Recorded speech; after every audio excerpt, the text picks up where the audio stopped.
అయోధ్య బాలకరాం దర్శనానికి భక్తులు పోటెత్తుతున్నారు. బాలకరాం దర్శనానికి భక్తులు భారీగా తరలివచ్చారు.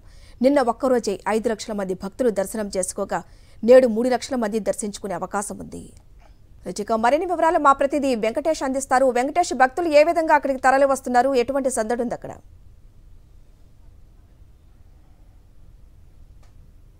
ఎముకలు కొరికే చలిని లెక్క చేయకుండా రామ్ లల్లాను దర్శించుకునేందుకు భక్తులు పెద్ద సంఖ్యలో తరలి వస్తున్నారు. రెండో రోజు కూడా అయోధ్యలో భక్తుల ప్రవాహం కొనసాగుతుంది. ప్రస్తుతం నేను ఆలయ సింహద్వారం వద్ద ఉన్నాను. చూడొచ్చు భక్తులు మెల్లగా వారందరూ క్యూ లైన్లలో వెళ్తున్నటువంటి దృశ్యాలు మనకు కనబడుతున్నాయి. నిజానికి నిన్న ఇక్కడ పెద్ద ఎత్తున భక్తుల తోపులాట జరిగింది.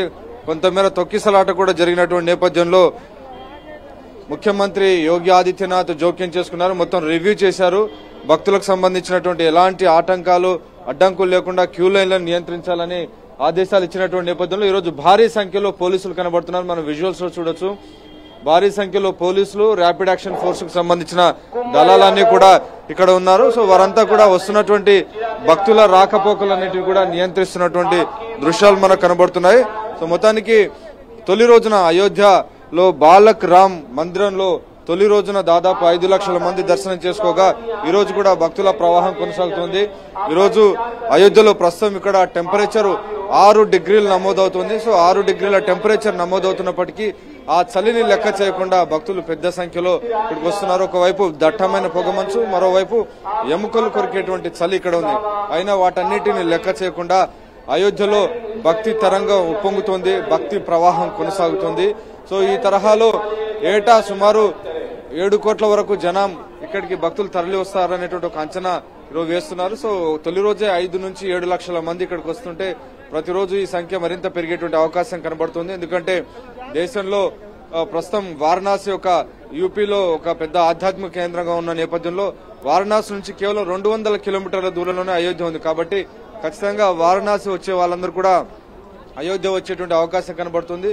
అలాగే ఇటు దక్షిణాది నుంచి, తెలుగు రాష్ట్రాల నుంచి వచ్చేటువంటి భక్తులు కూడా ఎక్కువ సంఖ్యలో వారణాసి వెళ్తుంటారు. కాబట్టి వారు కూడా ఈసారి అయోధ్యకు వెళ్లేటువంటి అవకాశం ఉంది, అయోధ్యకు వచ్చే అవకాశం ఉంది. ఎందుకంటే కేవలం 3 గంటల జర్నీలో వారణాసి నుంచి అయోధ్యకు చేరుకునేటువంటి అవకాశం ఉన్న నేపథ్యంలో ఖచ్చితంగా ఈ భక్తుల సంఖ్య పెరిగేటువంటి అవకాశం ఉంది. కాబట్టి ఈరోజు భక్తుల సంఖ్య పెరుగుతున్నటువంటి నేపథ్యంలో మనం చూడొచ్చు. ర్యాపిడ్ యాక్షన్ ఫోర్స్ సంబంధించినటువంటి వారందరూ డ్యూటీ వీరందరికీ ఈ రోజు వేశారు. ఖచ్చితంగా ఇక్కడ ఎలాంటి భక్తుల తొక్కిసలాట జరగకుండా ఉండేందుకు అవసరమైనటువంటి చర్యలన్నిటిని కూడా అయోధ్య రామ మందిరం ముందు తీసుకుంటున్నారు. నిన్న భారీ సంఖ్యలో భక్తులు వచ్చారు. సో ఆ భక్తులు వచ్చినటువంటి నేపథ్యంలో ఈ సంఖ్యను మరింత పెంచినటువంటి పరిస్థితి మనకు కనబడుతుంది. స్వయంగా యూపీ సీఎం ఈ అంశంపైన రివ్యూ చేశారు.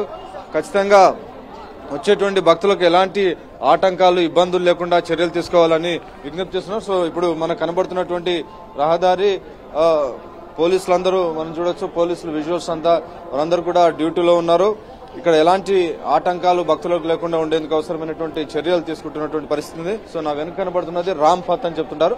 సో ఈ రామ్ పత్ నుంచి భక్తులందరూ కూడా వెళ్లాల్సి ఉంటుంది. సో సింహద్వారం, సో ఈ సింహద్వారానికి ముందు భక్తులకు ఎలాంటి అడ్డంకులు లేకుండా ఉండేందుకు వారందరికీ కూడా ఒక క్యూ లైన్లు ఏర్పాటు చేసి వారిని ఇక్కడికి పంపిస్తున్నటువంటి పరిస్థితి. సో మొత్తానికి యూపీలో వారణాసి, అలహాబాద్, ప్రయాగ్రాజ్ అని పేరు మార్చారు. సో వారణాసి, ప్రయాగ్రాజ్ తర్వాత 3వ ఆధ్యాత్మిక క్షేత్రంగా ఇది ఉండబోతుంది. సో ఒక ట్రయాంగిల్ రిలీజియస్ గా ఇది మారబోతుంది. సో త్రికోణంలో ఉండేటువంటి అయోధ్యకు సంబంధించినటువంటి అయోధ్య ఒకవైపు, వారణాసి ఇంకోవైపు, మరోవైపు ప్రయాగ్రాజ్. సో ఈ 3 ప్రాంతాలను దర్శించే విధంగా ఈ ఆధ్యాత్మిక కేంద్రానికి, అయోధ్యలో ఉన్నటువంటి ఆధ్యాత్మిక కేంద్రం కూడా రాబోయే రోజుల్లో దాదాపు ప్రతి ఏటా 5-6 కోట్ల మంది జనం వచ్చేటువంటి అవకాశం కనబడుతుంది. కాబట్టి ఆ మేరకు ఖచ్చితంగా ఇక్కడ ఉన్నటువంటి భద్రతా ఏర్పాట్లన్నింటిని కూడా మరింత ప్రతిరోజు మెరుగుపరుస్తున్నటువంటి పరిస్థితి. సో ఇది ఇక్కడ ఉన్నటువంటి పరిస్థితి.